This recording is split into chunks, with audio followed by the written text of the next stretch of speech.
Thanks everyone for attending the 15th lecture of the cycle on contemporary political topics, organized by the PhD in Political Science with the support of the Praxis Research Center. I hope that presentation and the debate will be productive for all of you.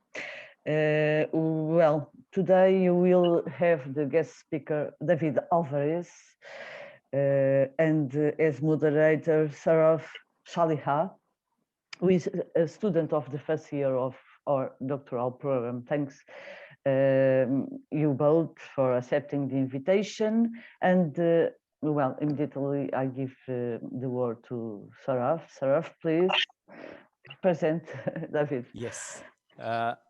Good evening, everyone. My name is Saurav Chaliha, and I will be the moderator for this evening.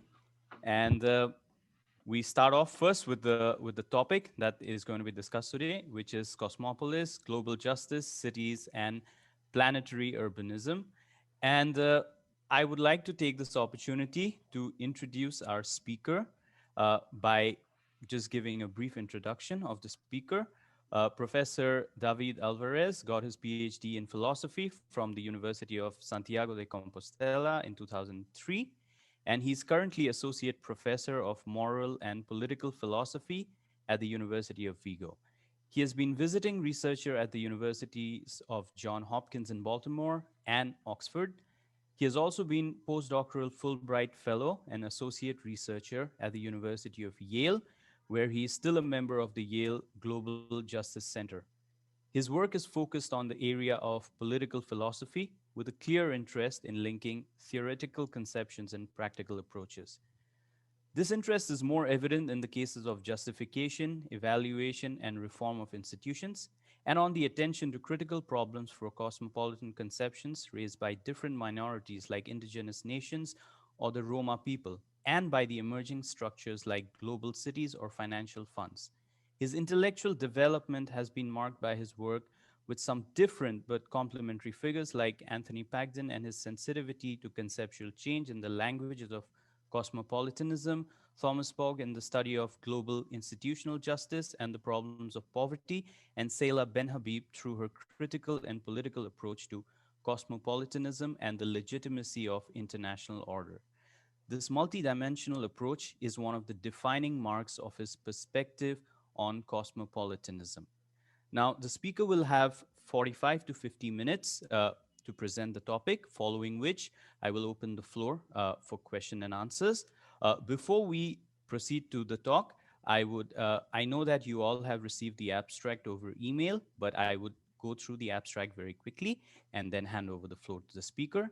So the abstract is: traditionally, the territorial national state has been and still is the privileged actor in a theorization of the global order in terms of an international system of sovereign jurisdictions. The problematization of this order and its inherent dysfunctionalities by global justice and cosmopolitan theorists has generally focused on supranational institutions as accountable actors and sites for justice. Comparatively, alternative sub-state local sites of materialization of transnational and cosmopolitan orders had received less attention. In this session, we will address the normative question about the scope of justice from a relational associative conception, and we will analyze the global city as emerging sites that function as nexi for positive externalities of agglomeration and uncompensated negative externalities that exceed the analytical framework of the state system. In order to support this normative questioning, we will contrast our default epistemological perspective with the alternative view of the global order through a local cosmopolitan lens, and also compare the political ontologies that best capture our global reality in terms of territorial sovereignties, a global archipelago, or planetary urbanization.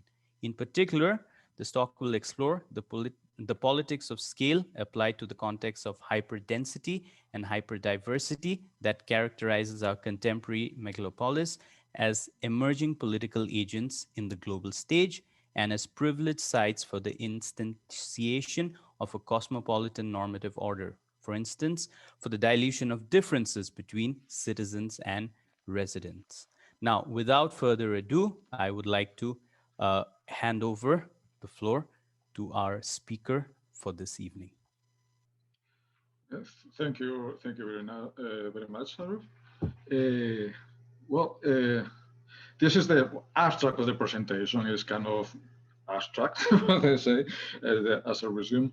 But my intention is to make it a little bit more informal presentation. We were like a small seminar, so I had a text, but I probably better not to read it and to give it like maybe it's shorter, but we can give more room to more space for questions and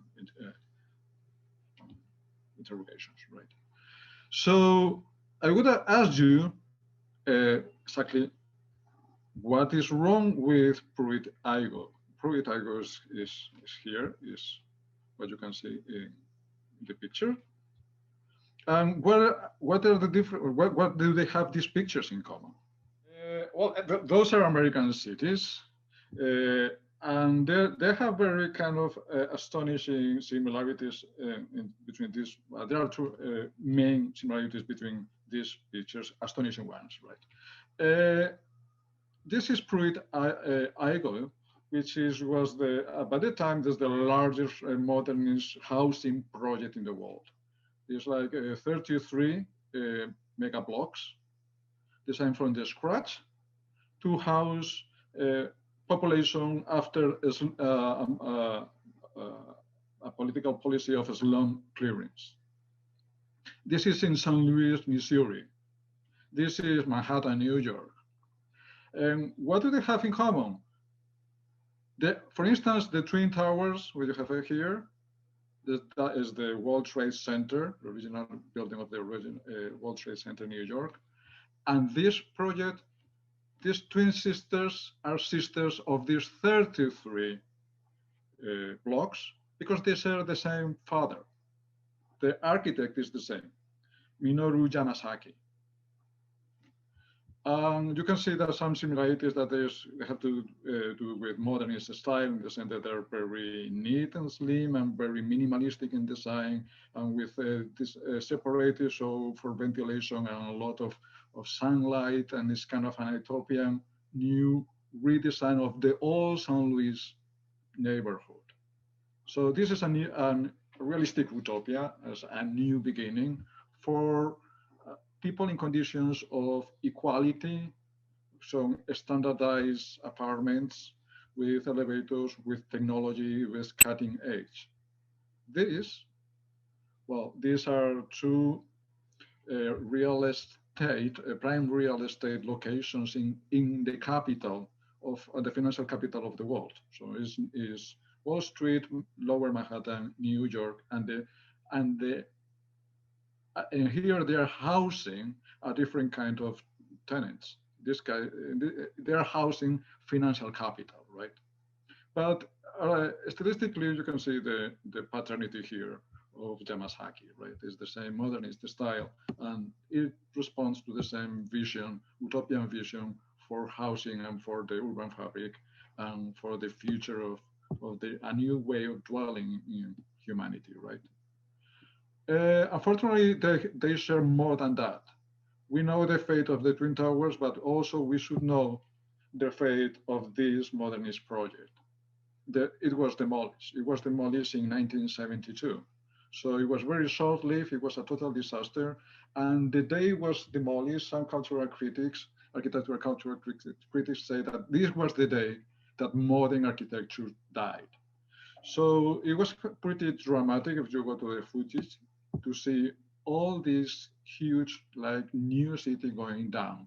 And it was a total disaster because they were vandalized, the conditions were so poor. It was supposed to be a new beginning for inhabitants of slums, mostly Black population. And these dreams were totally disappointed and transforming it in a living nightmare. This became like the icon of what is wrong with modernism. And So this picture, this image captures the end of a way of thinking, the end of an age of the central urban planning and the approach to housing. But the reason that it was kind of somehow easy to demolish this new way of building, the idea, the concept of this new way of building through Pruitt Idaho, was because it was stigmatized very easily from the beginning, because the conditions were appealing. It was like ghettos, and the living conditions were really poor, low. The buildings were vandalized, were almost destroyed, and the own population was being blamed for the lack of care and the lack of maintenance of this huge mega project. And so there was kind of easy to say, well, done with this, we have to move on. We have to think in a different way of designing or investing on buying or acquiring or providing a basic good, a basic urban good, which is housing. And so the alibi was that it was a total disaster because it was supposed to be the solution for ghettos, and we just made mega ghettos, right? But the question is slightly more complicated. The reason that the maintenance and the decay of this project was so rapid and so dramatic has to be mostly with external elements. And these external elements has to do with that this project was funded by a 1949 act for American Housing Act by President Truman, which is part of what is called the policies of the Fair Deal for tackling with the problems, big problems like housing population and urban poverty in emerging America. And the problem is that from the day that the architect or this project was conceived to the day it was first finished, some important things happened in the American history. For instance, it was decreed the mandatory desegregation. So that's something that never happened in our minds, but when this mega project was conceived as two separate cities.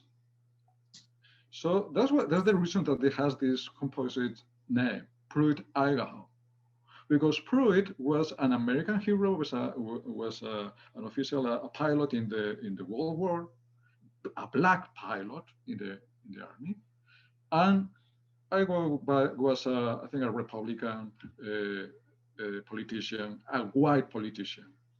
So every side of, or every part of half of this project was named after one of these figures, and it was designed or was intended to be occupied strictly by separate ethnic groups. Black people would live in Pruitt, white people would live in Idaho. So that's the idea. The problem was that when mandatory desegregation law was passed, the project has to be mandatory mixed habitation. So the two populations have to live together as close neighbors. And one unintended or one unexpected consequence of that is that a very important, well, almost all of the white population decided to leave the project and relocate elsewhere instead of living closely with the black people, with the black ghetto as real neighbors. And that implied that a large number of apartments or of blocks became vacant, empty. At the same time, there was a financial crisis, economic crisis in the region, so there was a lot of people unemployed, and some of the black tenants were unable to pay the rent.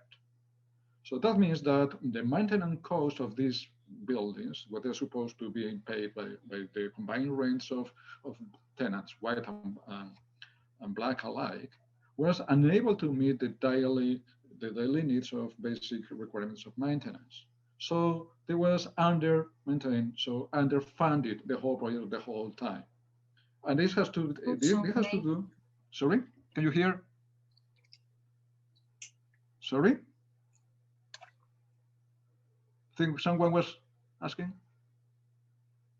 So they was chronically underfunded. And so that, to that point, we have to add the factor of the financial and the economic crisis in the region. So Town Hall didn't really realize some of the promises to link with public transportation, adequate public transportation, this project to the rest of the city and to job centers and to factories.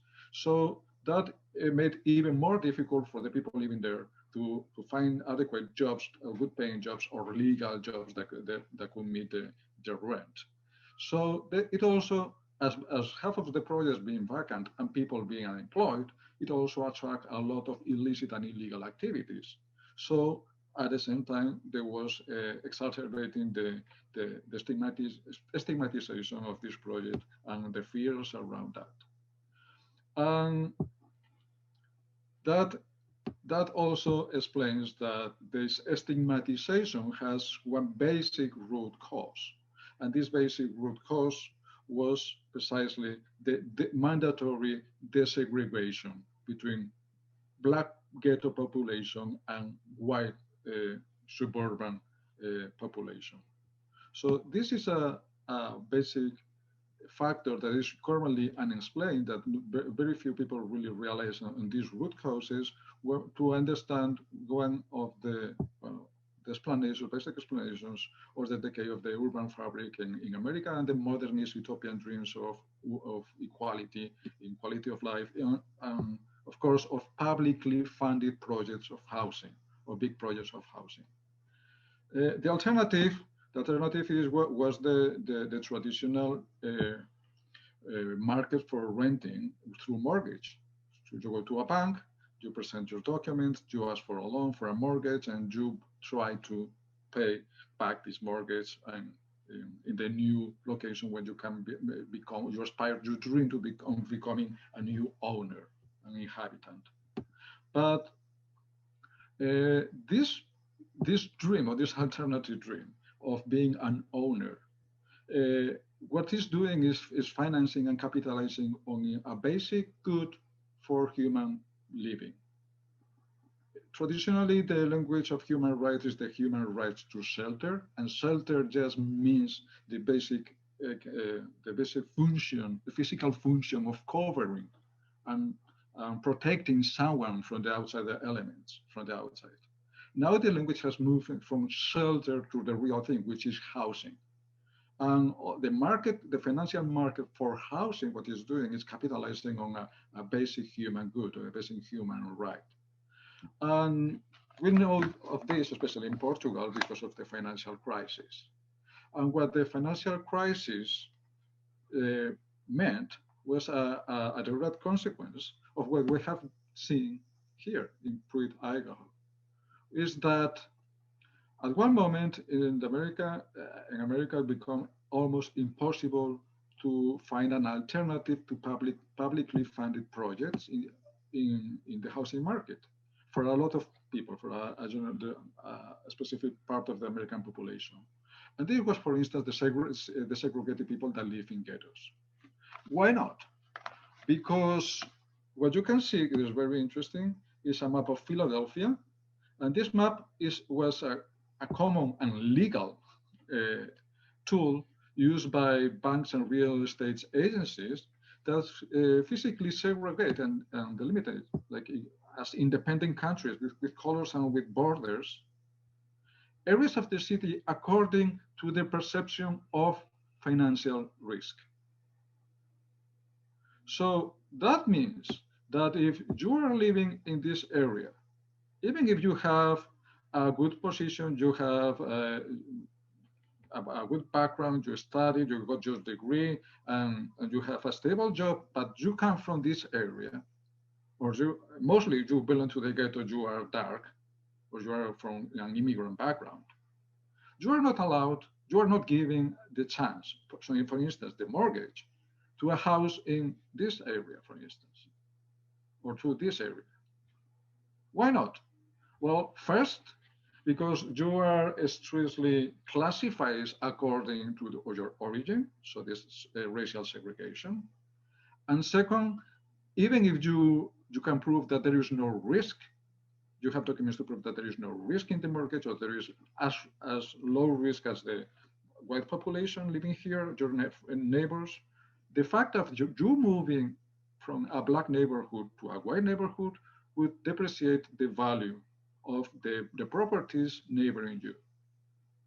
Would mean that some of your neighbors will have a preference for having white neighbors, maybe some for cultural racial reasons, for values, and maybe some just for financial reasons, because they know if you are a black neighbor, the value of their house is going to go lower. It's going to be more difficult to sell for a good price in the market. So it's better to move out before more people like you, from black people coming from the ghetto, decide to move in. So the banks that are renting or that are giving mortgages to people from here, of course, they know that there is a risk of depreciation here of the value of this investment. So they won't give the mortgages to people coming from the ghettos. So this is what this rigid separation, which is a financial economic separation, which has physical consequences in special separation in the city, physical segregation, right? As you can see there. So this was the reality in America and in many other places, not only in America. And the only one to try to combat or to circumvent this financial hard reality was with a mandatory regulation. And that was called the Community Reinvestment Act, signed or promoted largely by President Clinton. And the point of this act was precisely that. It's like kind of compelling the financial and banking institutions to justify why they are denying credit to people with good documentation, with solid documentation. So that would incentivize the financial institutions to at least to give the opportunity to people that could justify they have lower risk to move out and to acquire residences or to invest elsewhere. So to broaden the market for housing outside the ghettos. So one consequence of this was that financial institutions realized that, okay, so we have some human good, basic city, urban human good, which is housing, that is an asset for financial investment, that we were dealing with it in trenches of equal risk. You come from this area of equal risk to this area of equal risk. But now what we can do is to put this asset in a wider market, in a global market. And we can do it by neutralizing low risk with high risk. So we make like a slice of cakes with several layers, and layers that are good risk are very fine, and those would compensate for the layers that are hard or low risk. So you can set this whole slice of the cake in the global market, where you can speculate with that, with its value. So there's the secondary markets on this, et cetera, et cetera, et cetera. And it can be explained like as one of the root cases that could explain that one very local phenomenon, which is racial segregation in cities, in big cities in North America, in the States, could become a global crisis. So we see perfectly here that at some point nowadays it's very difficult to separate out what are very specific local problems, which is in this case racism in America in the financial and the housing market, and the physical segregation of neighborhoods in America, with the financing system of whole states. For instance, with the crisis in Portugal and the rest of the world. So this is, I think, is like an astonishing example of this connection between very low very low localized cases of financial risk with total catastrophes worldwide. The case with the Twin Towers, we know the fate. We know that they were demolished like their other sisters, but for different reasons. The question is that why the financial towers? Because they were icons of the financial market. Despite of being modernist buildings, and the modernist kind of mantra was that there is no symbolism, there's only function, pure function. And this is a very elegant way to maximize the function of occupancy in prime state locations. So we have offices, offices, offices all the way up. So it is strictly functional. There is no ornament. There is no chrome on the top of the high skyscrapers. And they are elegant, they are stylish because it's just pure function. But this is not just like that. It cannot be just like that. This pure function is also the icon of the financial market. So, and being skyscrapers, being tall buildings, what I mean is that they also have a strategic value. So because they also are communicating that going up and have high views is like being a general all over the world. I have a commanding view and I can command, and my view can emanate orders to all over the world, right? So that's what made of the Sisters of Project Idaho the perfect targets for attacks for a different and new kind of global enemy, which is not an army for a national state, which is a networked assembly of institutions or associations that conspire against a common enemy, of the perception of a common enemy. And this perception is symbolized in this case in these two towers, which had the same dramatic fate, or even more dramatic fate because they were human lives lost, that the project of Project Idaho. So this is kind of a sort of introduction to the connection of the realities, the local realities of the city with the global realities of our complex world. One of the consequences of the attack, of the 9/11 attack to Manhattan and the Twin Towers, we know it changed our world. It opens a new era of gloom and panic and terror and security and securitization of political affairs. And one of the men in charge of dealing with this, with the counterattacking Afghanistan, for instance, was General McChrystal.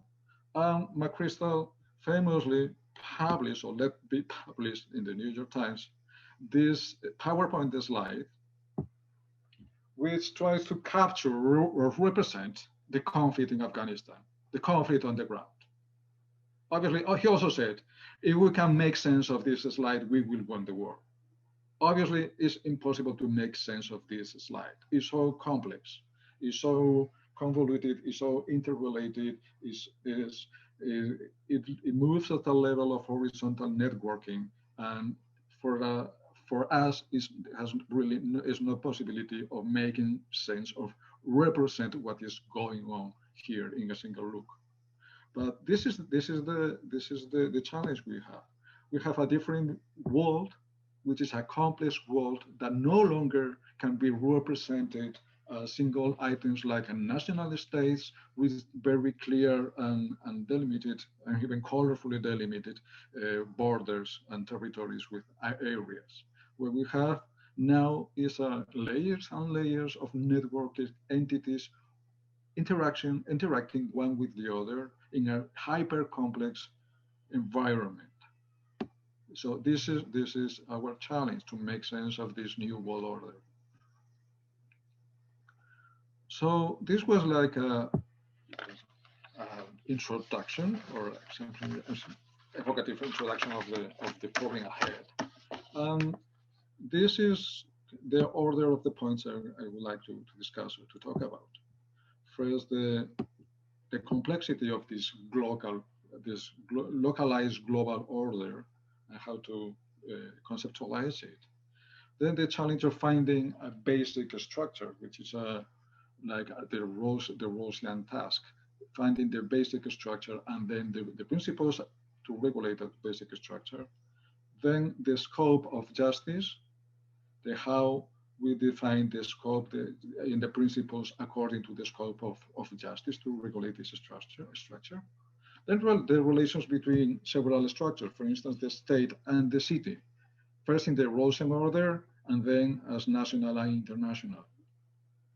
Finally, what is the city? How can we talk about the city after this? As an agglomeration with practices, with established practices, that is also complex and incomplete at the same time. This means that we have to talk about the city or about our world or our cosmopolis with a new ontology, with a new description of the basic elements and their interrelations, because we have a new world order. So we need to, there is a need for redescription in terms of a different assemblage with different ontologies that they have to find a place in our worldviews. And our worldviews is our epistemology, is how we make sense and how we get to know our reality on the ground. And that implies a new way of looking, like a shift in our perception. That's what we call like seeing like a city instead of the classical seeing like a state. It's a different world order in that sense. So after this flow chart, going back to McChrystal's idea. Well, this flowchart shows us a network of networks, but it ultimately fails to represent what all modern political theory is about, namely centralized authority or sovereignty. We kind of find here a sovereign order or a hierarchical system of sorts. It is difficult, therefore, to make sense of it with our normal analytical lenses. Thomas Hobbes, for instance, in his chapter 22 of the Leviathan, deals with political systems which he divides into regular and irregular, independent and dependent, public and private. Political philosophy has so far focused on regular, independent, and public systems, which are sovereign because political authority is centralized in a unified person, which authorizes all other regular dependent systems as political bodies like provinces, colonies, towns, universities, etc. Rawls, for instance, also relies on a similar conception as when in the theory of justice singularizes the modern state formation as the proxy for a closed political system where our political institutions are more familiar with its order in order to model his constructivist conception of political justice for the basic institutions of a society in the theory of justice. Later on political liberalism, he made also explicit the reference to a shared public political culture with shared tradition that would support a free-standing overlapping consensus among reasonable comprehensive doctrines. The focus on the national state is intended to be in the constructivist methodology as a framework to extend and adapt our political ideas about justice to other realities where the nature of the relationships differs significantly from that one that characterizes the bond of reciprocity among lifelong cooperators in a joint enterprise for the mutual benefit as citizens. Different social units might need different principles in accordance with their distinctive nature. And there we should probe the extension of our political judgment to check if it is clear and confident for regulating these affairs. For instance, in the law of peoples as a realistic utopia that extends the principle of liberal toleration to the international society of states, it assumes that most of the tradition of international ethics. Here, critics dissent on whether the proper move would be to presuppose the overlapping consensus as a global already or international, like Poggi or Bates, assuming that this two-steps move is too conservative and tolerant of international differences that could easily be reconstructed as unacceptable inequalities and subordination. However, Rawls's international subject is a collective moral agent, the people, guided by reasonable explanations and committed to keep its independence from sovereign and formal equality. However, their internal bond is traditional as they relate through a shared history, as they are conceived as an intergenerational subject that develops a sustainable attachment to their territory. Their duty to the territory as sustainable development is contingent on the duty of international savings for the next generation. Therefore, Rawls's conception is mostly historical and subordinates geography and territory to sociocultural continuity of a form of life that should be considered properly as national. The modern imaginary of the nation, following Benedict Anderson's classic study, is as an imagined community. But all communities in which we presuppose that we share an identity are imagined in some degree. What characterizes the national state is that this projection is shaped by a cultural pedagogy in social reproductive institutions that the communities perceive as living synchronically in homogeneous and linear time, which facilitates coordination and cooperation, and fellow co-citizens are perceived as sharing a common origin and destiny, and therefore united by ties of fraternity. Rawls's million notion of people ties in perfectly here, along with the public opinion about shared matters of concern that reinforces the ideal of commonality. In the law of peoples, internal and transborder movements are dismissed as cases for adaptation of pre-established principles of justice. However, the constitutive notion of territorial attachment in the intergenerational and historical terms already conditions our conception of cosmopolitan global cities. In global cities, relations are primordially spatial, not temporal. Concern about urban commons or placeness may be intense, but not necessarily attached to national identities. Local signification may be shared with strangers linked by ties of vicinity in neighborhoods, or sustained practice of daily interaction, even if origins differ widely. In global cities, the community of strangers is obviously constructed and need not rely on traditional narratives. When urban migration and agglomeration is a solid trend in our world, we should question the centrality of the sovereign state as the framework for extension of our political judgment and principles of institutional justice. However, in the Rawlsian tradition, the local level has been systematically neglected. One remarkable exception is Tommy Selby, who in Dark Ghettos, Injustice, Dissent, and Reform examines an alternative critical account of this project, of this Rawlsian project. This magnificent work is exemplary and problematic at the same time.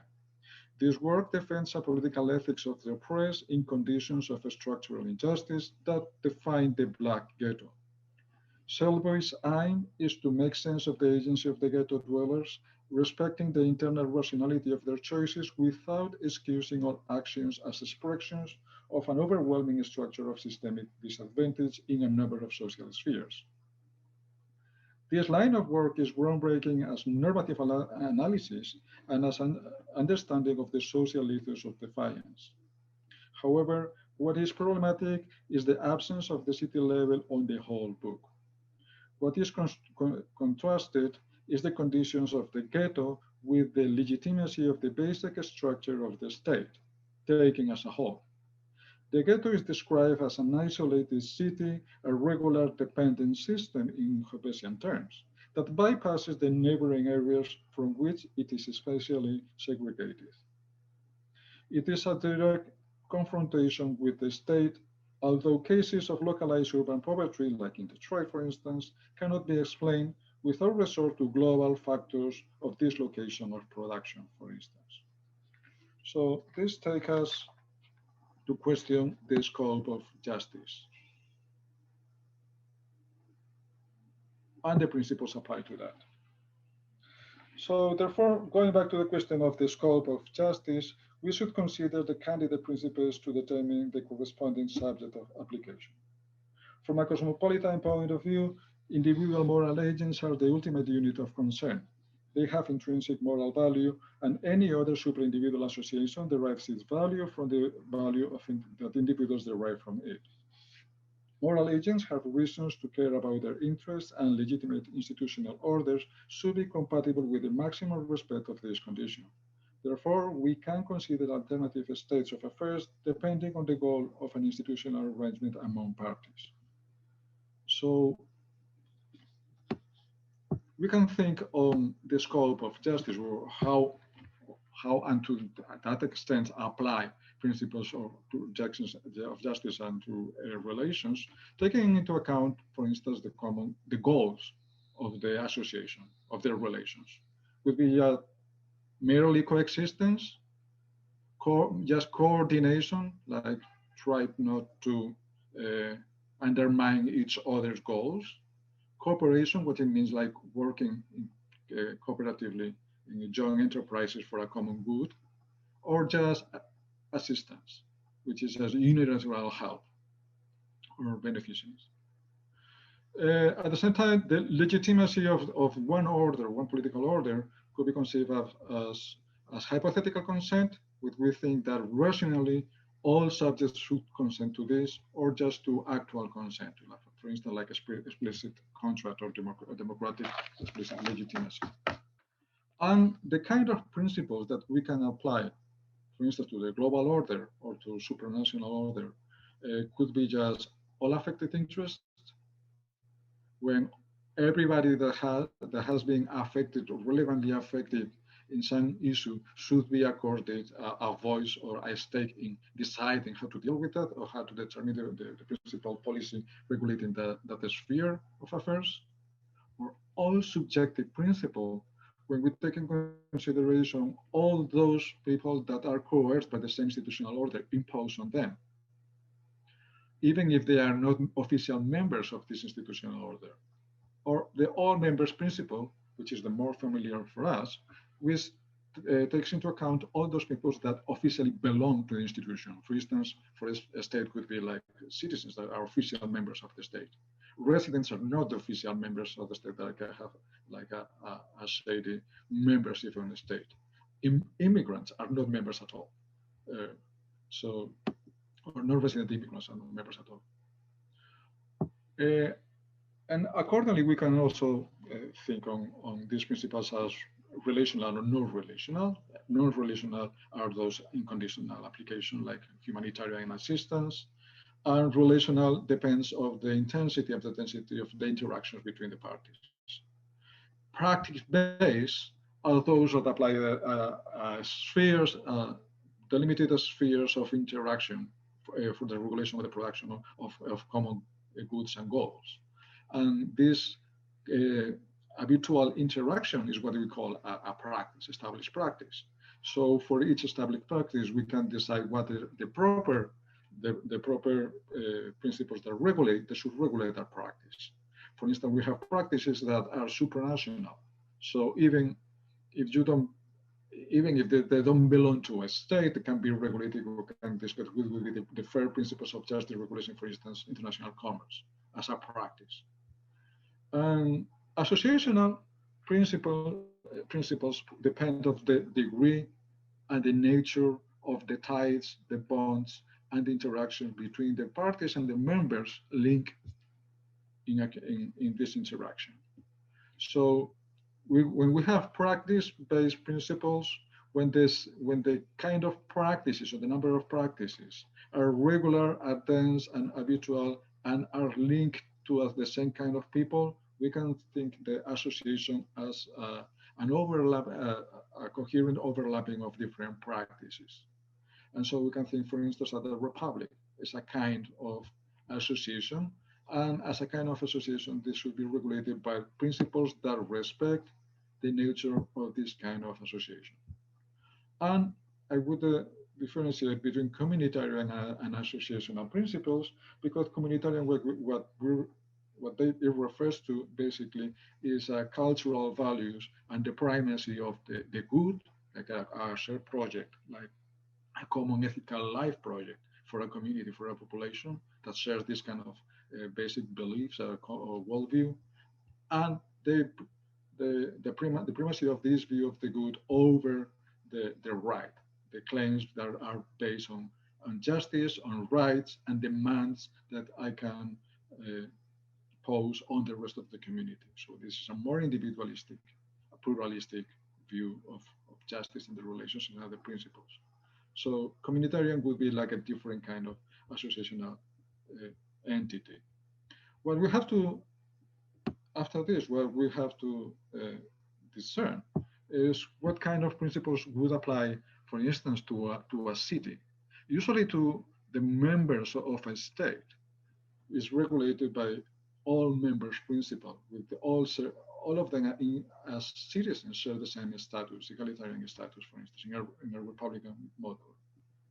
But what to do with a city where residents, non-citizens, are living next to official citizens, where they don't have an order of sovereignty, so it's an incomplete but complex order, and what we not necessarily identify with a communitarian ethos, even in some neighborhoods, they show like a strong predominance of some kind of cultural views and cultural values, and where the interaction of a community of strangers in cosmopolitan cities is practice based, and the expectancy that you are gonna behave in a certain way in the public transportation, in the public sphere, in the public space, and for instance in public institution infrastructure.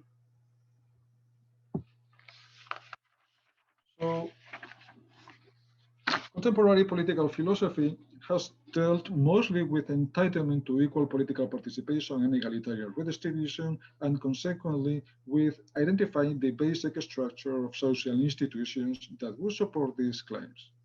For cosmopolitan theories, our current global institutional order, for instance, the World Bank, the IMF, the WTO, the United Nations, international corporations, etc., strongly conditions the realization of human rights worldwide, preventing weaker states the exercise of their formal sovereignty in favor of their populations. Consequently, this order should be reformed in order to make it compatible with self-government and the realization of human rights. For statist authors, if states are sovereign and independent, whatever the terms accorded in international treaties, they are accepted freely, and so there are no grounds for further demands in terms of justice. So the idea of pacta sunt servanda, that we have to honor the treaties, it means that volenti non fit iuria. That is, we cannot properly talk of international injustice, because the international order is not an order of justice where principles of justice should apply, at least in terms of redistributive justice and egalitarian terms. Statist authors defend that the type of political relationship that best justifies egalitarian redistribution is the one enforced coercively by a single authority imposed collectively in our name. Common subjection to a regulated order of cooperation would justify a single egalitarian political status and entitlement to an equivalent share in the redistribution of social productivity. For instance, that is the view of Thomas Nagel.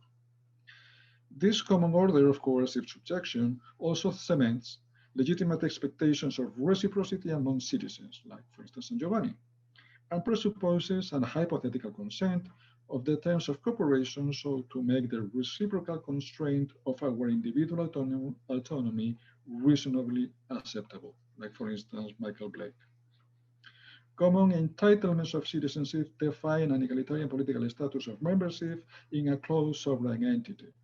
However, the conditions of cosmopolitan global cities imply hyperdensity and hyperdiversity in close contact among strangers. Even if entitlements of citizenship, freedoms, and liberties are formally equal nationwide, the truth is that urban coexistence in public space, in infrastructure, demands high levels of coordination and reciprocal constraint of our respective spaces of freedom. Our reciprocal rights are more intensively determined by the rights of others than elsewhere. Public political virtues in the cosmopolitan global city are not just markers of civility. They are the enablers of the degree of social coordination among strangers that help generate the global distribution of goods and services related to globalization. So, but what are cities?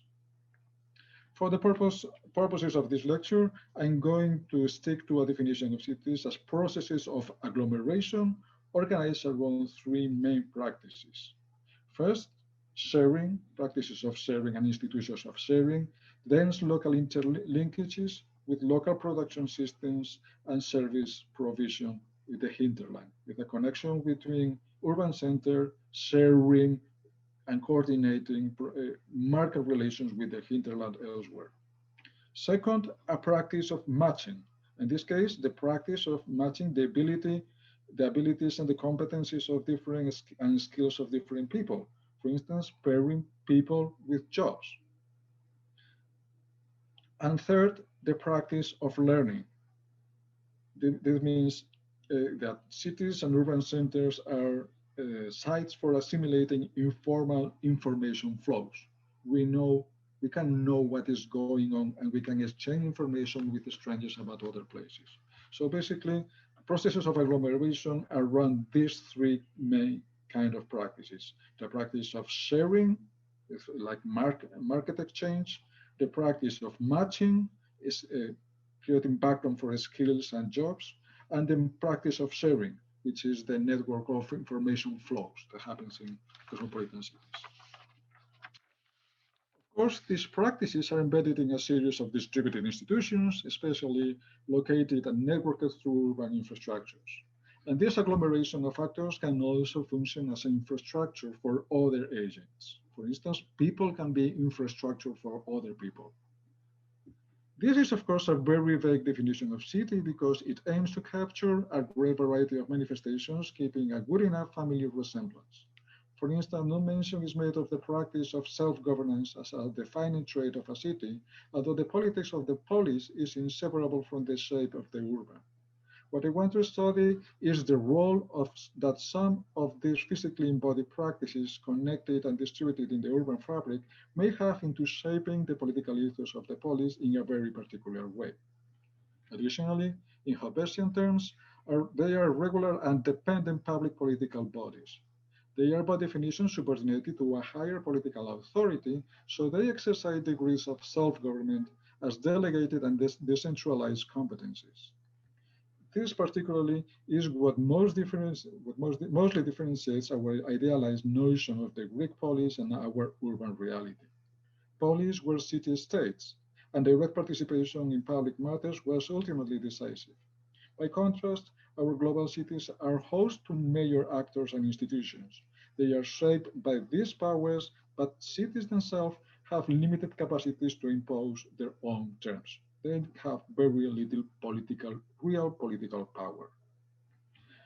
In Saskia Sassen's framework, for instance, states are complex and complete systems.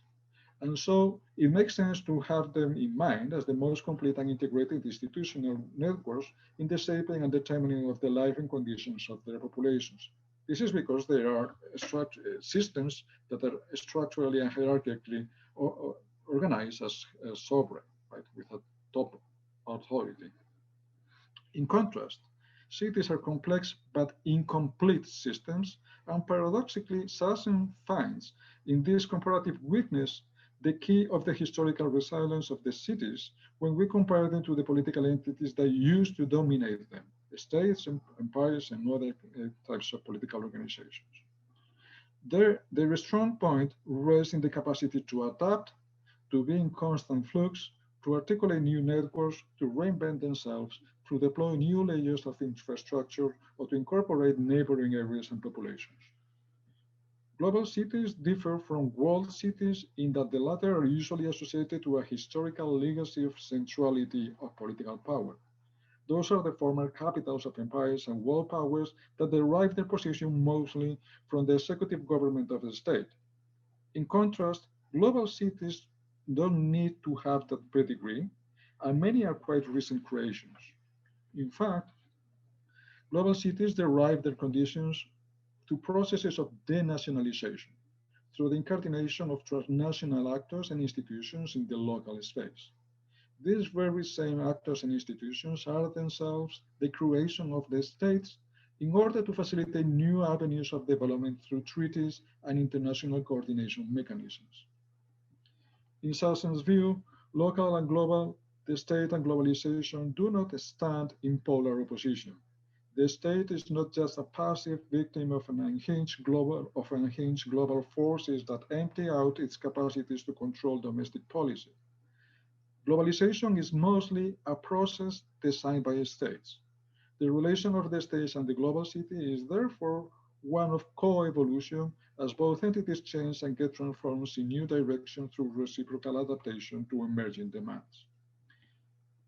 In her now classic study, Territorial Authority and Rights, Sassen tracks the articulation of these three concepts through their historical institutionalization to show the shifting historical assemblages that led to the nationalization of components of a state authority within its own territory and how it impacts in the crisis of identification between populations and state, for instance, in the post-Fordist and post-Keynesian crisis. The content of citizenship as identity, as political identity, is weakened by the loss of effective rights of welfare, of social protections, and of privacy, by the proliferation of multiple citizenship and expat situations, by the possibility of suing one's government or state through the adoption of international conventions, courts, etc., by importing new legislation through democratic iterations, in transborder processes of learning and expanding rights. This denationalization regarding rights is also incentivized at the local level with the emergence of new subjects of rights in unexpected situations of interactions in hyperdensity and hyperdiversity, because citizenship can still be defined as an incompletely theorized contract between the subject and the state, the terms of which should be constantly renegotiated and accommodate to fall members, residents, aliens, refugees, etc. Global cities provide an ecosystem of infrastructural connectivity and human and social capital where transnational corporations' headquarters can benefit from. In a first moment, they become a strategic nexus of command and control in long chains of a global division of labor. Later on, even if transnational corporations can afford relocating their headquarters elsewhere, global cities still provide the service ecology that operates many of the outsourced tasks at all levels. This is what Sassen calls a positive externality of agglomeration. There are, however, other negative externalities, inside and outside the city, relegated to this hyper-concentration of economic power. For instance, their impact on real estate, driving gentrification, displacing essential maintenance labor to an even further periphery, with an associated impact on living and working conditions, commuting times, and fares for those with the most precarious wages. We should also add that these essential workers that take care of the basic maintenance of our infrastructure tend to be the most exposed and vulnerable to hazardous working conditions and inhabit the most environmentally degraded areas. There is therefore a variety of health and environmental factors implied in the distribution of living space in the city. On the other hand, the city also enables specific types of political agency through concerted action in public, in demonstrations, and occupations of space. In the city, the powerless can exhibit strength and make and physically embody their claims. This agonistic tension also helps make visible the demands of those that are part of the urban fabric but do not belong to the demos, and that therefore would like a voice or vote in those policies that affect them directly. This leads us to a new ontology.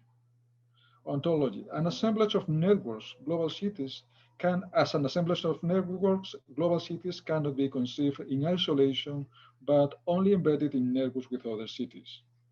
They exist therefore in tension with the state structure that they transform because the completeness of the territorial state is challenged by the very deterritorialized processes it hosts at the local global level.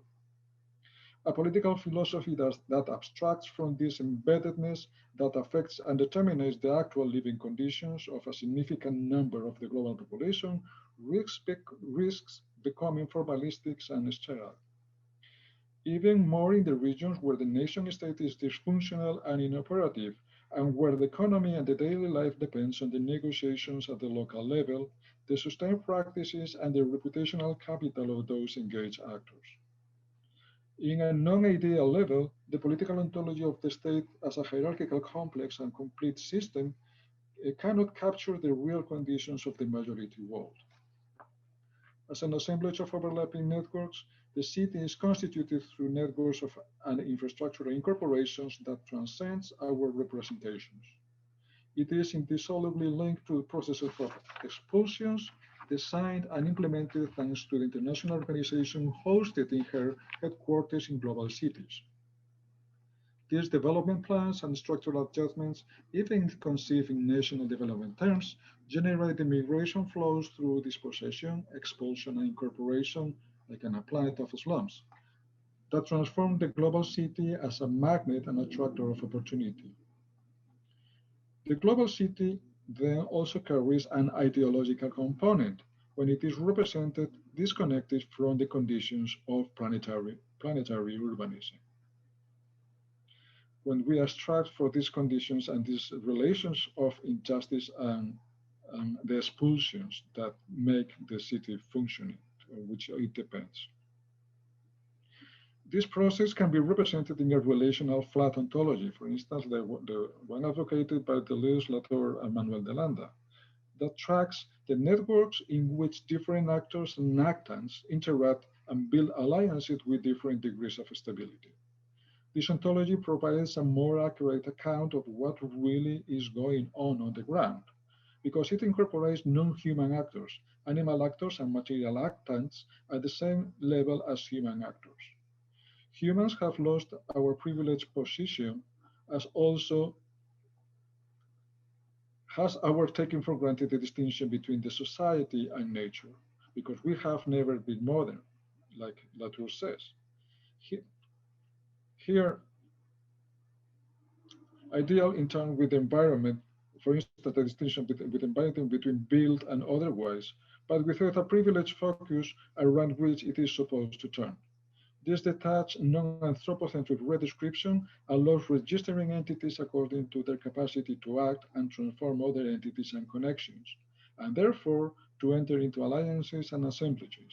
For instance, in talking about transportation, it makes no sense to take apart the car and the driver, or the metro and the user, or the user and the users in a common flow. This leads us a new shift in our view and our conditions of understanding, a new epistemology. Finally, the socio-political ontology of the city and planetary urbanism is revealed thanks to a shift in our look. Some of the studies that deepen on this turn of urban reality are in depth to the penetrating observations of Jane Jacobs. For instance, James C. Scott's classic Seeing Like a State devotes a central chapter to the criticism of high modernist urban planning in the steps of Jacobs, Death and Life of Great American Cities. Several authors adopt explicitly variations of this perspectival turn, like in Seeing Like a City. This is the title shared by Warren Magnusson, but also by Ash Aiming and Nagel Thrift.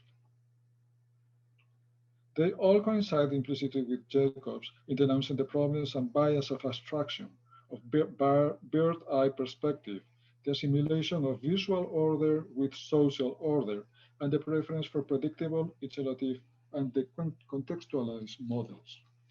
In contrast, detailed observations and redescriptions of city life from the participant point of view allows the expert to create a different perspective. What the eyes on the street disclose is the eye of the mind that allows us to understand the 90% invisible city. Magnusson reclaims Seeing Like a City as a dual exercise for bracketing relations of hierarchical sovereignty in favor of Foucaultian arts of governance, of self and others. City life can only be properly understood through these all daily practices of coexistence, coordination, and cooperation that cannot depend on the strict enforceability, liability, or subordination. Agents keep informal accountability on interactions of adaptive coordination, and making sense of this layer of thick interdependence help us also to discover the global in the local. There is an ethos of governance that cannot be reduced to sovereignty, both globally and locally. Thrift and Aiming, and Margaret Kong, additionally, connect this dimension with the struggle for the urban commons and the normative claims that produce joint collaborative work, frequently privatized without fair compensation in our complex cosmopolitan cities. So this is, I don't know how I'm doing time-wise, but this basically is my overview to this emerging new topic,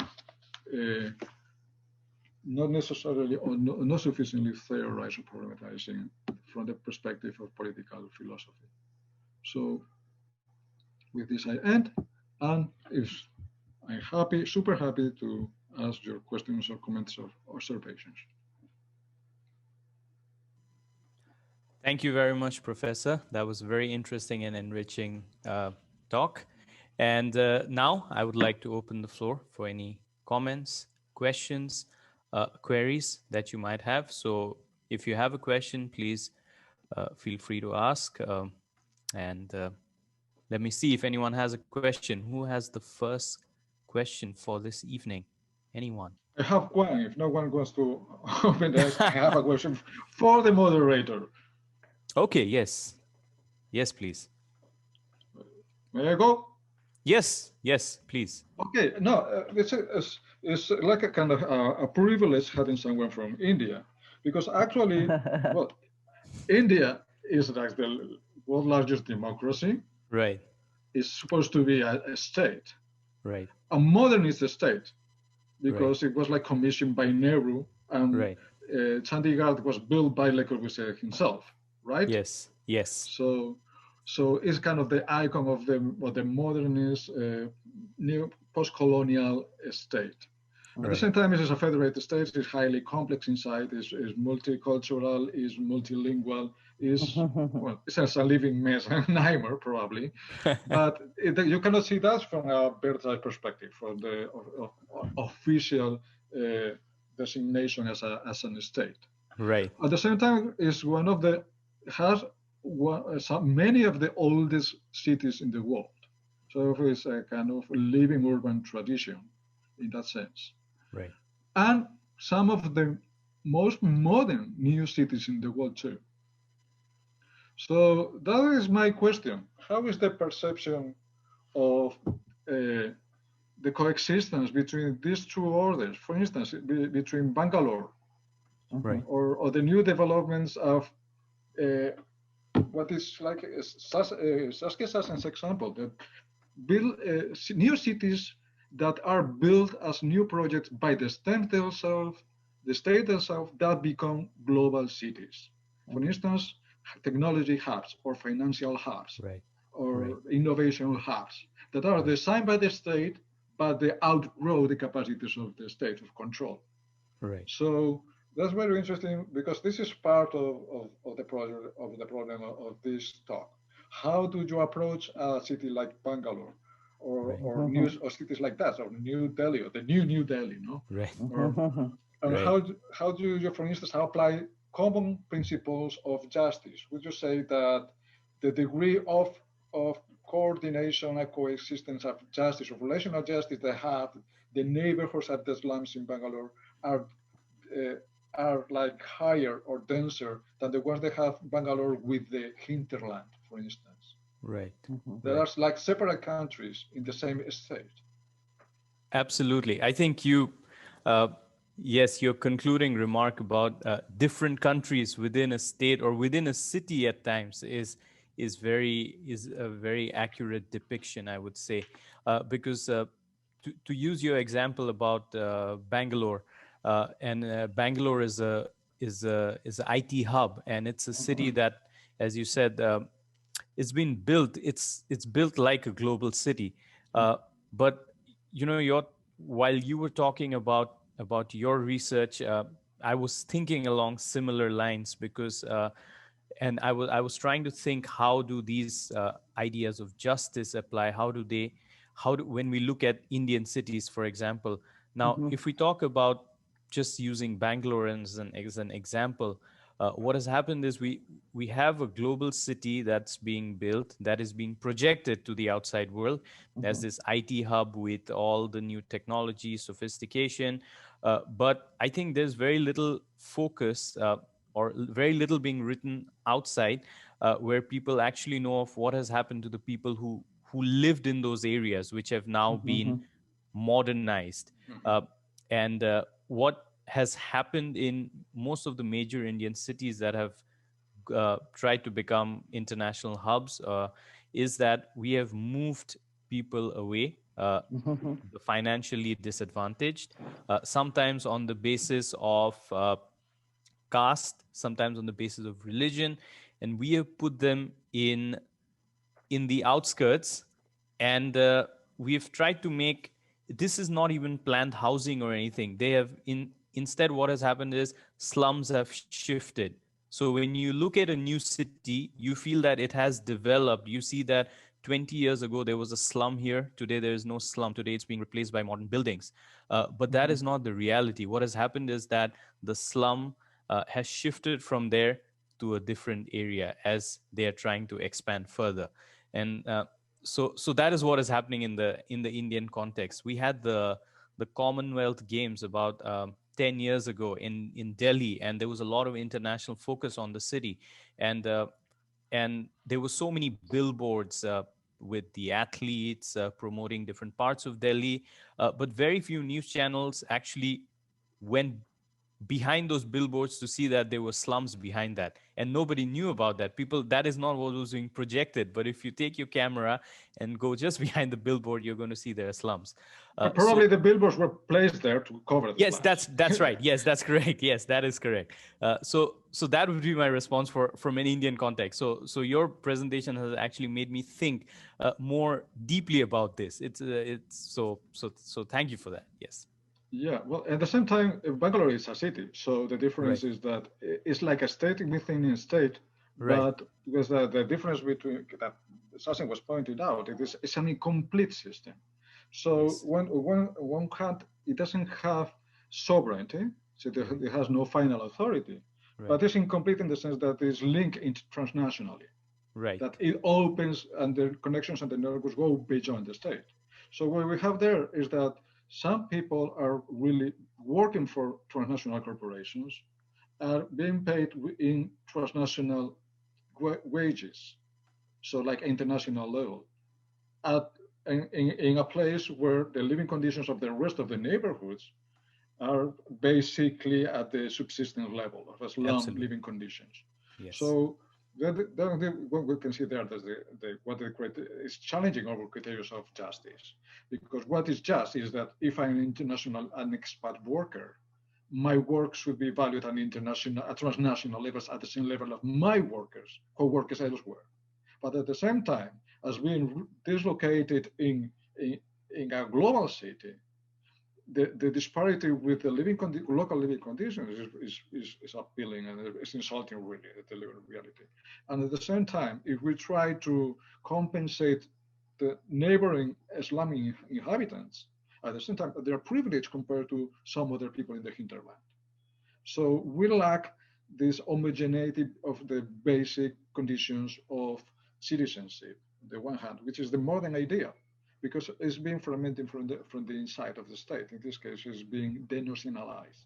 These cities are transnational hubs, are global entities incarnated, embedded in the fabric of the modern state, which is no longer operative. It's just we cannot represent these realities. We don't have the tools or the concepts to make sense of justice of this. So this is kind of the challenge that I didn't solve.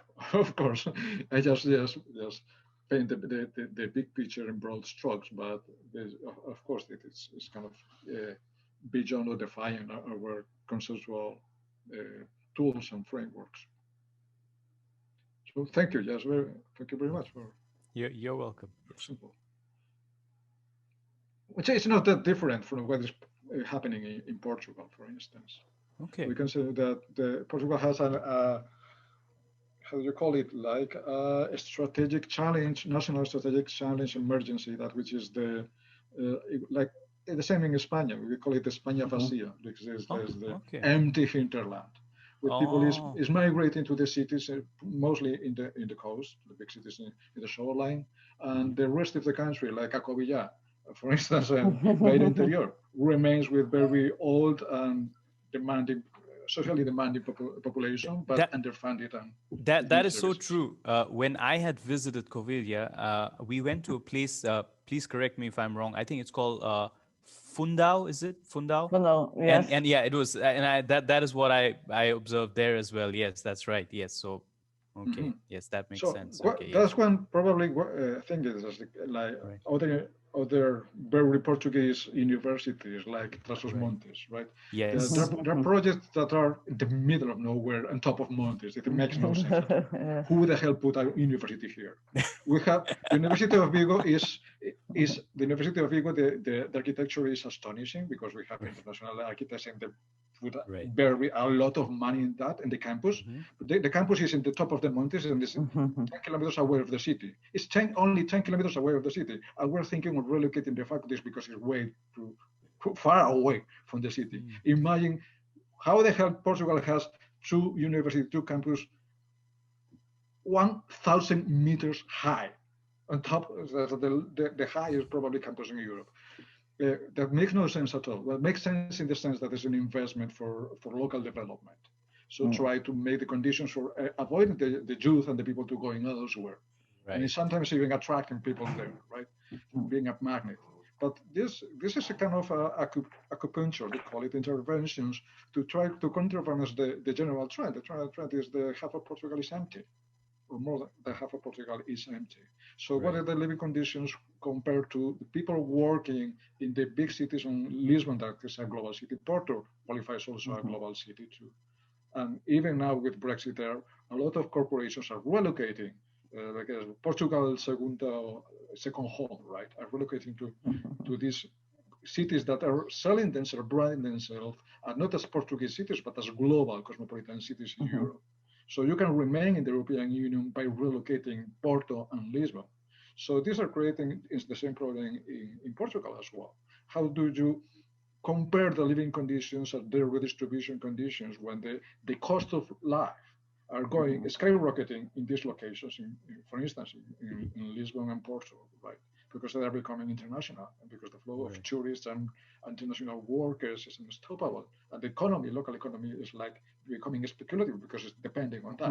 And at the same time, you don't have the financial instruments to apply criteria of national justice or redistribution to the hinterland. So we have the same fracture here. We have this phenomenon that when a city surpasses the threshold of national to global to cosmopolitan city, the whole idea of the national state collapses. And our categories for instance, for the idea of citizenship also crumbles. Because at the same time, we can say that we don't stay in the same relationship of equality when I am living in a massive global city, a metropolis, than someone that are living in a village in Acovilla. Because in a village, I'm interacting with some neighbors, but my space of freedom has an amplitude, a scope, which is way larger than the space of freedom I have to share with millions of people in the public transportation, for instance. So we are talking about the same status, a formal status, which is citizenship, but actually, and we have formal equal rights, but the materialization, the actual reality of these rights is very different in the concrete locations. For instance, in my daily life is being conditioned by millions that have right claims on my freedom.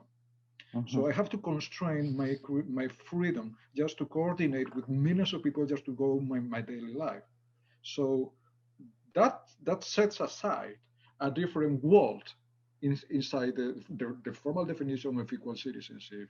Or maybe I'm entitled to more redistribution from the people that I'm sharing my life so intensively in this metropolis, which are not only a lot of people, so there's hyperdensity, but also amazingly diverse, from values and conceptions of the goods way different than mine, and so they are pressing on my toleration, on the limits of my toleration.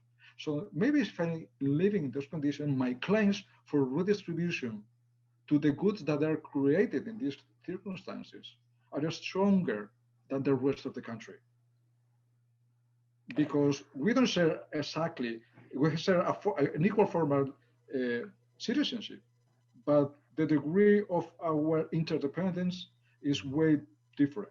Right. Yes. So we have obligations of compensation for process of exclusion, for instance, or for expulsions, as Sassin says. For instance, for environmental degradation, so we can build infrastructure to connect the cities, or for environmental degradation from material or mineral extractions, etc., to supply the cities and our markets. So they're one degree of justice is this kind of compensations. But at the same time, when we don't have this kind of compensation for expulsions and extraction, the formality of equal rights really doesn't matter a lot. Right. There's more communality between citizenship on one border, one side of the border in Portugal, and the other side of the border in Spain, España and the Portugal vacío, than between Acovilla probably and downtown Lisbon. Right. Or it's more similarities between downtown Lisbon and downtown Madrid than any other locations. Yes. So we are dealing with very different and diverging concretizations of what having a right claim means.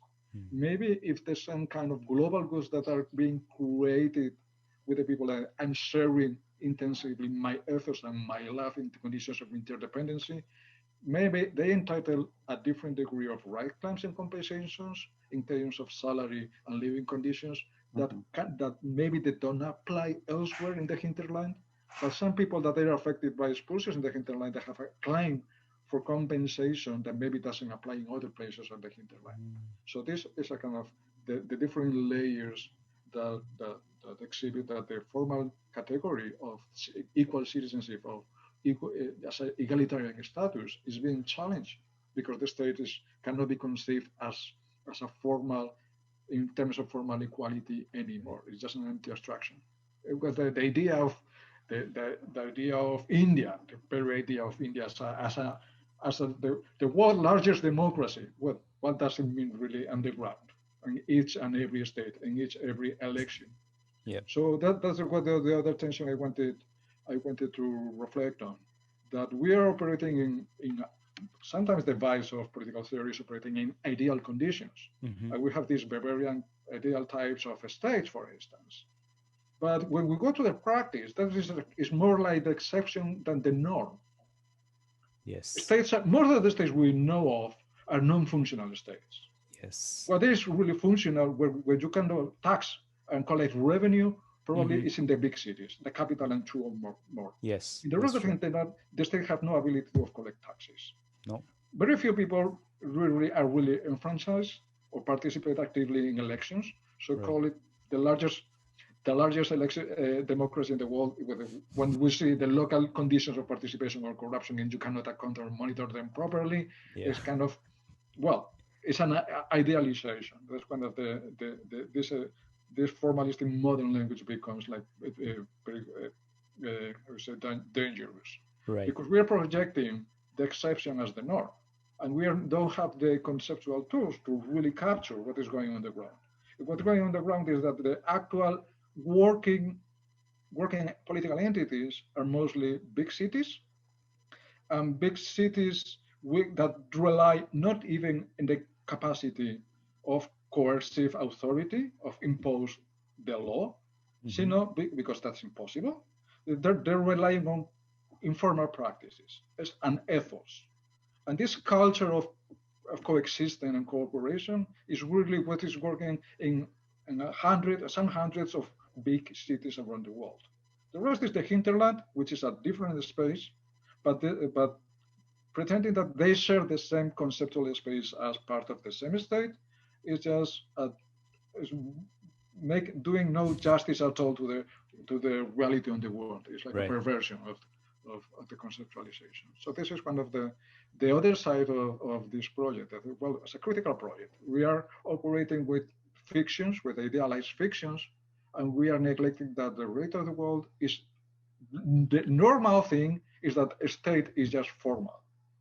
And the state, most of the powers of the state are not being operative. And what really are talking when we're talking about the state is the capital and some few cities around. So this kind of to make sense of the big questions that we're trying to frame here. Right. Anyone else with a question? Well, yes. David, from what I understand from your presentation, shifting the focus from the state to the megacities, no, will solve the inclusion problem of migrants. Is it? You think yes, this? Okay. I don't believe on silver bullets or magical solutions for all the problems. No. Okay. There are some solutions that work on the ground because they are contextual. There's some of the problems with like the modernist thinking that is very abstract and forgets the details on the ground. So it's most of them depend on practical judgment and concrete realizations and contextual realizations. But in general, I would think that is the case. For instance, it is the case in Europe. Okay. When we are talking about the migration crisis, that sorry, there are too many, or we are Germany is taking 1 million. Well, hello. Most of the poor countries around in the region are taking millions with a fraction of your population and territory. Why? Because left the refugees or left the agreements provide for themselves. If you don't have the capacity to overlook or to monitor this population, you cannot do one thing that we do very well in Europe, which is ban people from working. So it's very difficult to find a job. But the thing is that migrants and refugees, they don't have the right to work. They don't have working permissions. Yes, so we monitor that then by no means they are getting doing economic activities or getting their own sustenance. By no means they are helping themselves.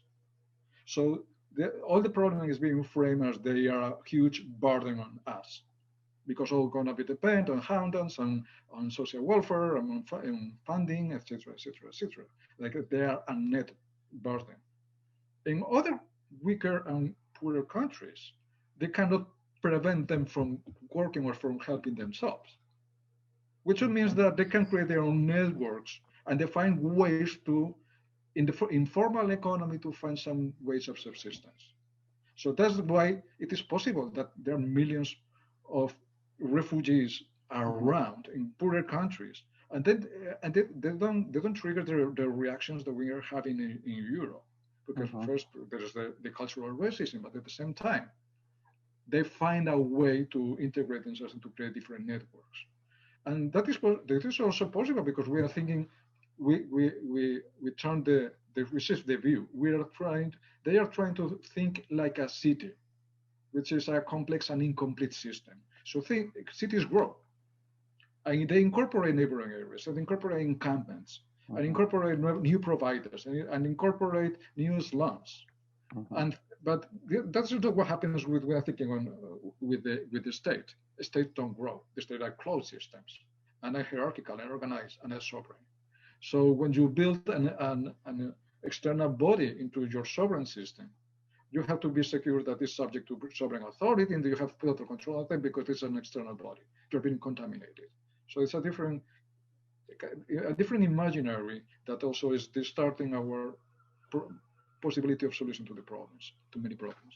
Okay. So I think that there is kind of in many places it is possible to solve many problems or fictional problems related to migration or to residence. So there has to be a process of regularization, of course, progressive regularization. But the key category is not being a citizen. The key category is being a resident. And even living in Porto for many years without being a citizen. But I was registered, I was a resident. And there was a charter of rights. And I could participate in institutions. I could run for mayor. But and that's the key. What was the key to me? not being a citizen was a minor problem to me because I had the conditions of formal residency. And in the European Union, that should be the case. Like citizenship, if this perceived, access to citizenship is perceived like a threat to the state and to the national sovereignty. So this is a process strictly monitored. Is really the minor problem which should be normalized is the category of residency. Yes, you can prove that you have a semi-formal attachment to a place. You have a residence, and that you're entitled to pay taxes when you have revenue, and for instance, and you have some entitlements as a neighbor. And your local connection as a neighbor might be more significant in that condition that I don't want to be perceived as a Portuguese citizenship, because my relation with people in Algarve is inexistent. It's just formal.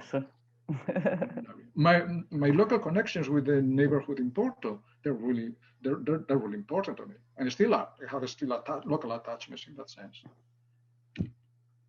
Okay. Well, and this it's possible to conclude the denaturalization opened the door to a variety of or multiplicity of citizenship. Yeah, well, is this something like this? Yes, because I like how Sassen frames it. This is the citizenship as an incomplete contract, in the sense that it's open to reformulation. And the thing is that the formal process of reformulation through state institutions they're kind of very difficult ones, especially if you are powerless, you don't have formal representation, and you cannot have formal representation because you are not a citizen, basically. So it's a kind of catch-22 thing.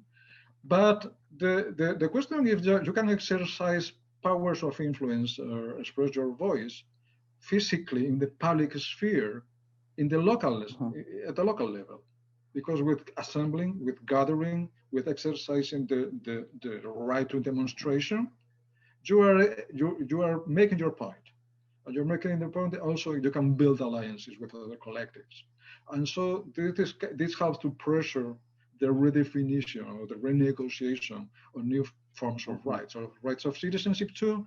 But the problem is that the right of national citizenship is just something like sacred, but you can renegotiate other access to belonging, like residency, for instance, or the incorporation of new migrants, new conditions of migrants. And sometimes you can make it conditional, that you can be a resident of admission to resident to a big city without direct access to citizenship.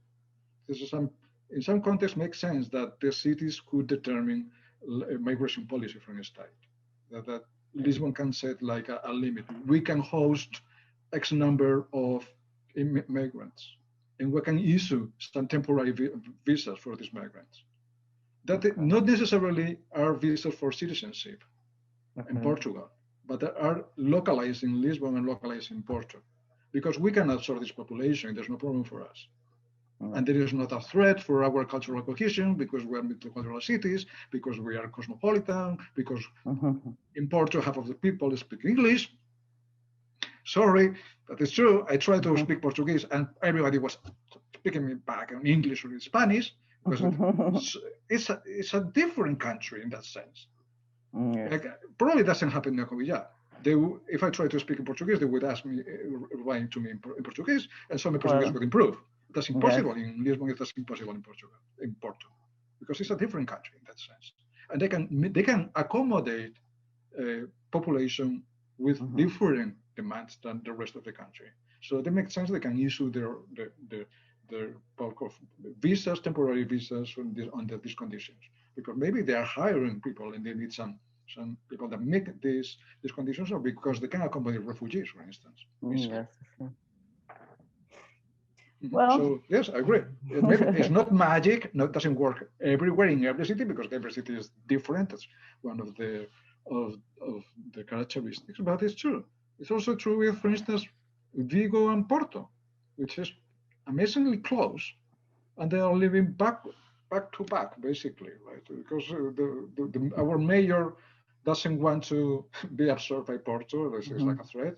And the mayor of Porto is like offering all the time. They should think of Vigo and Porto like a same metropolitan area. Because we can share the airport, we can share a lot of facilities, and it makes a lot of sense. Because the national border in the middle is irrelevant. So, for me, I can get to Porto faster than to get to Coruña. So, my university should be coordinated with the University of Porto instead of University of Coruña. It makes more sense to me. So, and we can think on that terms because we are seeing, if we are seeing like a city, if we're seeing in national terms, that makes no sense because they say no, because you are a Spanish university, you depend on the Spanish ministry, you are a Portuguese university, you depend on the Portuguese ministry. So it's a different, it cannot be like that. But when we have problems, for instance, health problems, people from the border, for them, it's faster to go to a hospital in Vigo than to go to a hospital in Viana or to Mansão, because we have a highway, the border, which is a national highway, the national highway. So it's faster to get right. So there are a lot of transnational assemblages that can work very well. And you can pay back for the services if you want. With a national health system and my national health system, we can solve it up. But we can share. We can share a lot of facilities. We can share the airport. Because Porto has a world-class airport, but the Leisão cannot compete with Vigo's harbor. So the mayor that makes no sense. And if in Porto, Vigo is really mad about the connection with high-speed train with Madrid. But Porto is saying, well, maybe it makes a lot of sense to impose this high-speed train between Vigo and Porto, because Vigo and Porto is connected by high-speed line.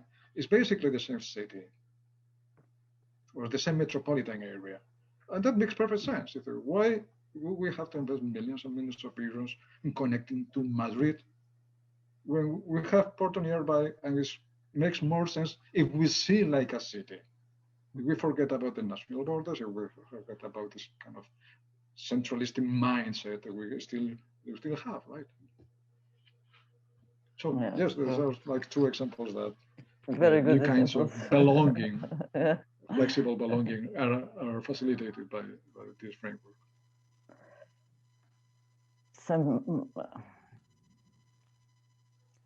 No more questions? So we have 5 more minutes if anyone has a question or a question, but the professor already answered it, so it makes no sense to ask it. Oh, no, it would make sense. It would make sense. Maybe it was a wrong answer. Maybe it was a wrong answer. So. No. You answered it because I was actually going to use the example of Covenant and how the housing market and the real estate market is influenced by Lisbon. By pricing in Lisbon, and I read here and also in your communication, since my affiliation is phenomenology, the understanding that the city works just like a machine, just like a machine, like in the Heideggerian sense. Yeah. Composition of the world and in framing of the world. So you already answered my question, so I have no questions to ask. Yeah, that's why. Well, I really enjoyed your presentation. Thank you very much. Yeah, this is the sound of machine, but this also with this kind of shift, ontological shift, that is kind of goes against the grain, because this French thought Deleuze and this assemblage theory is kind of marginal in political theory, contemporary political theory. That has it like a moment of hype and fade it away. But the amazing thing is that it's really relevant, it's really canonical in a lot of other related areas, like urban studies, like architecture, like city planning. These categories are really useful because they have this ability to capture what is going on the ground in terms of network, in terms of affiliation, in terms of association, and in terms of creating machines. This engaging the driver with the car. It makes no sense thinking one aside from the other. But our modern thinking thinks on the citizen. This is the subject, the category. If we're thinking about infrastructure, we cannot separate the user of the infrastructure from the infrastructure, from the material entity that's the infrastructure itself. We have to think connected because they're extending your surface, your area of coordination, etc., etc., etc. There's your interrelations as well, for instance, or the conditions that you're imposing on them as well. So yes, there's a connection that I try to explore, the move out from my zone of comfort to incorporate, because we need a new ontology, because otherwise we cannot make a right description of terms of our concepts and our lenses that are still inheriting this modernist outlook, the thinking like a state, like a high modernist planning. And this is the dangers that I said before. No? That's like thinking the exception like a norm, and just neglecting what is going on the ground, which is what is the majority world. The majority world is mega cities in Jakarta, in Sudan, in Lagos, etc., that have nothing to do, or very little to do, with the idea of the functioning modern state. It's just that.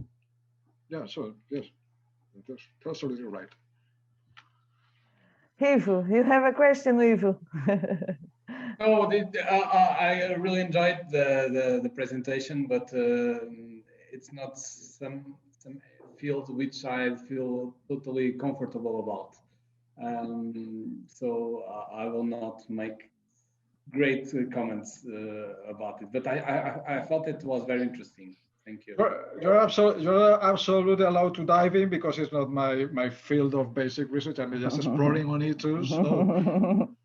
So I just reading the book a little bit ahead of you, but you can catch up very easily. There's no problem for that. So don't feel ashamed of. No, well, I can just make one of your last comments about the university in Trás-os-Montes.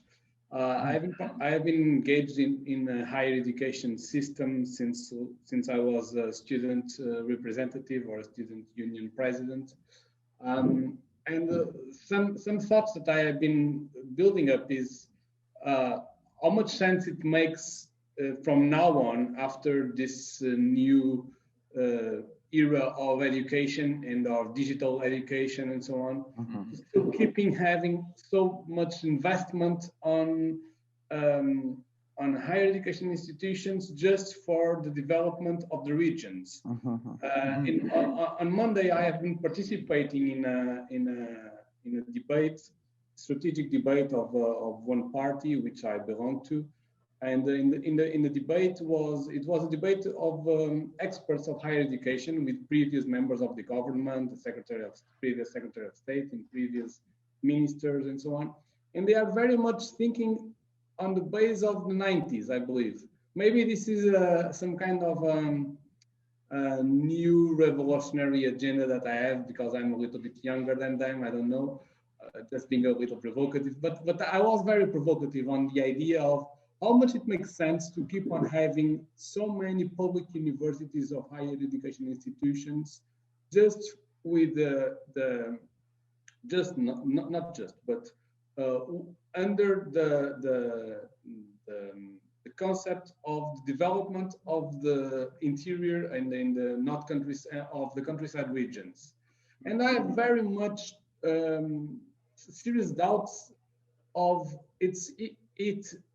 if it makes sense to keep on investing so much money on those higher education institutions just for the development of the regions. And I don't know any study that can directly correlate how the externality, I don't know how to say it in English, the externalidades positivas, the positive externalities of investment on those regions. Like my point is, if I put 30 million euros in the local economy, if it wouldn't be more relevant for the development of those cities and in those regions, then I put the same 30 millions in higher education institution where people go back and forth. They make their degrees on there and they just move for another place.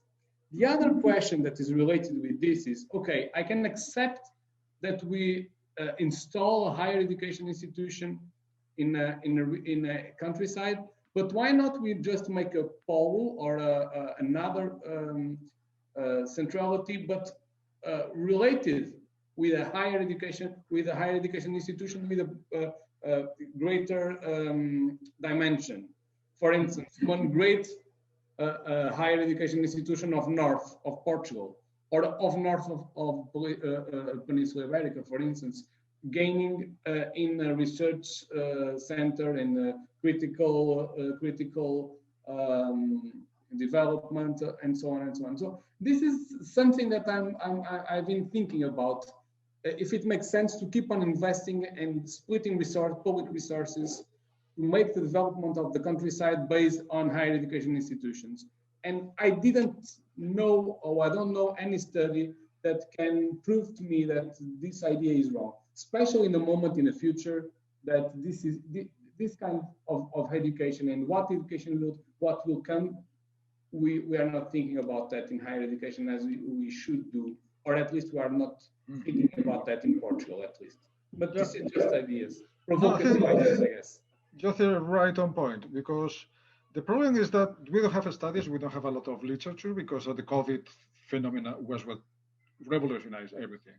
Because we have Zoom, and now we are operating with Zoom and other platforms for teleteaching, but it was like 1 year experience. We have to convert from the scratch, basically, for literacy. The other thing is that even corporations, international corporations with video conferences and all that, they were pretty inept with the technology. And there's one reason for that, because there was not a technology of a scale that not everybody has the skills to participate, and sometimes even the infrastructure isn't as good as now, not even in Germany. We have more problem in Germany than we have in Spain with the connectivity. But the one thing that singularizes what was happening is, for instance, when it was the Seattle Revolution, when it was the protest movement against the global justice protest movement against the Washington Consensus in Seattle, was partly organized by David Graeber, this anarchist that died recently, an anarchist anthropologist from LSE in London. And he was saying, well, it was so easy to disrupt everything, because when they knew that we were going that we were going to block the city, they decided to go online and to have some meetings online. But the conditions for doing meetings online instead of being physically present were so different, and the interventions were so chaotic that it was totally impossible to have these huge institutions, and we're talking about the World Bank and the IMF, working business as usual. So they learned, no, for the next meeting, we just we don't need to block the whole city. We need to block the auditorium. Once we meet the auditorium, the only auditorium that can host this event, the government goes crap. It was impossible. So that's the thing, that our culture was depending on physicality and presence. And that's what cities are. Cities are high density presence. That's what makes sense of it. This is special locations. And one of the practices that explains the city is the practice of exchange of information and learning. So universities make sense mostly in cities or create cities. When you look at a campus outside a city, the campus becomes, in time, it becomes a city. What happened with Oxford and elsewhere, they become cities themselves. They are country towns, college towns too. But the thing is that education depended on physicality and presence, and this is no longer the case. So that is a threat, for instance, for global cities, because relocating a whole company, well, I can do it formally, but not necessarily when people can telework from home. And when now people have the capacities to participate from elsewhere in video conferences that weren't very clunky and difficult, so like 2 years ago. It was non-realistic. You say, okay, maybe exceptionally, but we have to meet. Now we have this kind of, we move this kind of virtual citizenship or virtual community, and probably this is here to stay. Last month in Madrid, a private university just fired 200 teachers, 230 teachers. Why? Because it was a private university that was a subsidiary from other university in the States. So they decided, okay, we have the canned lectures from the States. We are like broadcasting to Madrid because we teach in English. So with this COVID thing, is the perfect excuse to fire these teachers. Do you have just some kind of TAs, teaching assistants, for the practices, for the practice lessons? But the theory, we have the theory canned worldwide. Well, And university can do that.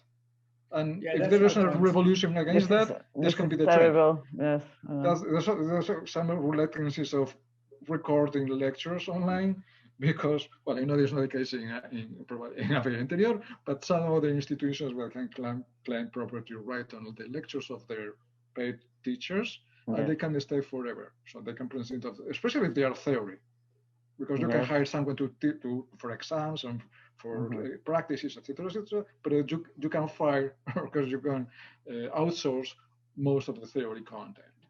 So that's a real threat, and that's something that we still are going through, so that we have studies. Yeah, I work in that. Well, I want to work in that as a researcher, considering that my PhD is very much between. I'm not a political science-based student. I'm an engineer, and then I study economics and innovation. So what I want to cross is the idea of deterritorialization and politics, or digitalization and politics, and all those digital platforms interfere. So this is something that is popping up, and we are facing this at this moment. But this idea of territory and physical territory, and in the place where our digital person is in now, that is moving for education too, and then there are another swing between we're passing from real for virtual and from virtual to real, is something that is coming and is changing a lot, very much the paradigm that we know. I face this, for instance, I'm the head of the social services of the Polytechnic of Porto. So I'm in charge of housing and food and all of the grants and loans for students and so on. And one thing that 3 years ago was chaotic in here, it was the accommodation of students. Because Porto, I think it was in all Europe, but in Porto it increased a lot with tourism. Yeah, it was one strike day of the students. There was 1 day of a strike of the students. Yes, strikes of the students and so on. It was a big issue. And we have very few beds, as we call it, on the public service. And now there are a lot of private services installing in Porto, giving accommodation. But the fact is that in the last 2 years, we really didn't have any issue about that. And I believe that in the future, all of this it will change again. And so the needs of accommodation, the need of being present in here can change again. Of course, then we have the Erasmus and all of the things that can balance. But the fact is, I think that are changing, that we're not thinking about that in a strategic and in perspective. And this is my point. And in the education, this will come too, for sure. The idea that you gave that teachers that are, or professors that are being fired, I think that it will be a difficulty for higher education institutions of being competitive with the others, with very few resources, and which kind of investment they should do in resources, in human resources, or in other kind of technologies that can make them being competitive at international level. And honestly, in Portugal, I'm not sure if we are thinking about this in the correct perspective.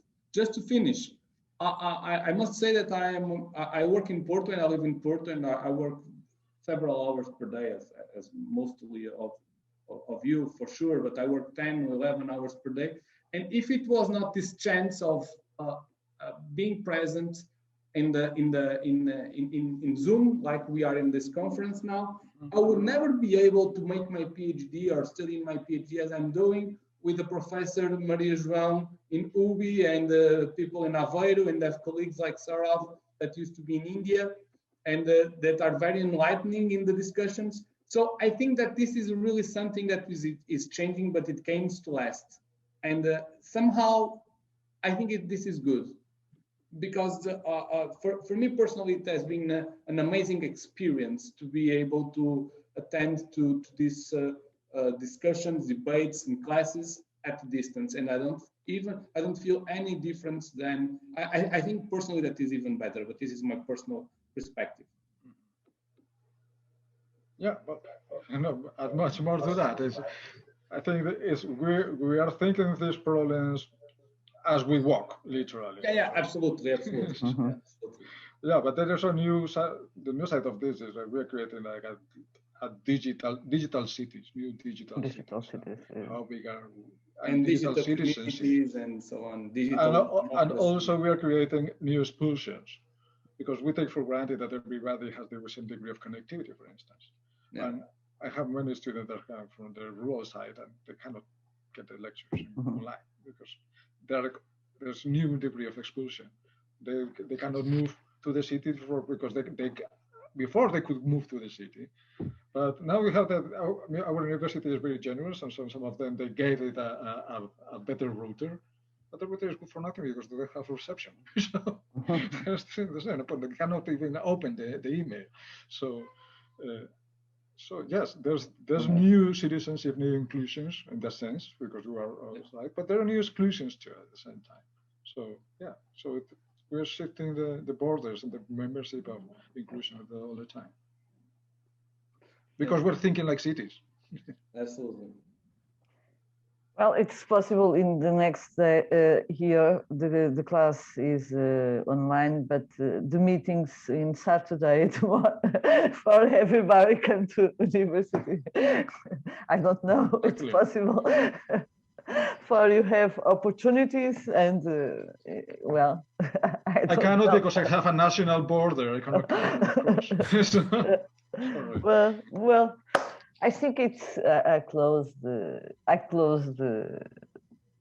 lecture because it's too late for all, and everybody needs dinner. David is more 1 hour. And Saurav now, because he's in Porto. Thank you very much, everybody, for coming. Angelo, I see you Friday. Well, thank you all for the nice discussion. It was a real my pleasure. Thank you, Saurav, for organizing. Thank you, Professor. Thank you. I appreciate it. Thank you very much. Good night, everyone, and we look forward to the next lecture in this series. Thank you. Okay, thank you. Thank you, Saurav. Bye. Bye.